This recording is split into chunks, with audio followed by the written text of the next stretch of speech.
জুবিন দা যেতিয়া জীয়াই আছিল তেতিয়া জুবিন দাই গৰিমা বৌক ধেমালি চলেৰে সুধিছিল যে শুনা মই যিদিনা মৰি যাম সেইদিনা তুমি সেন্দুৰটো মুচি দিব লাগিব নহয় জানো তেতিয়া গৰিমা বৌৱে লগে লগে উত্তৰ দিছিল তুমি মৰিলেও এই অন্তৰত তুমি সদায় থাকিবা তুমি জীয়াই থাকিবা মোৰ অন্তৰত অকল মোৰ অন্তৰতে নহয় তুমি সমগ্ৰ ৰাইজৰ অন্তৰত জীয়াই থাকিবা যদি মই সেন্দুৰকণ যদি মুচি দিওঁ মই যদি বিধৱা সাজযোৰ যদি পিন্ধি থাকোঁ তেতিয়া কি হ'ব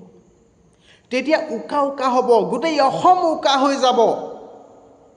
গতিকে তুমি নাথাকিলেও তুমি আমাৰ অন্তৰত সদায় অমৰ হৈ থাকিবা গতিকে মই গোটেই জীৱন পাৰ হৈ যাব মই মৰি যাম তথাপিও এই সেন্দুৰকণ মই তোমাৰ নামত সদায় ল'ম তুমি মোৰ অন্তৰত সদায় জীয়াই থাকিবা তুমি সদায় আহি ৰাতি মোৰ সপোনত আমনি কৰিবা মই ভাবি ল'ম যে তুমি মোৰ কাষত সদায় থাকিবা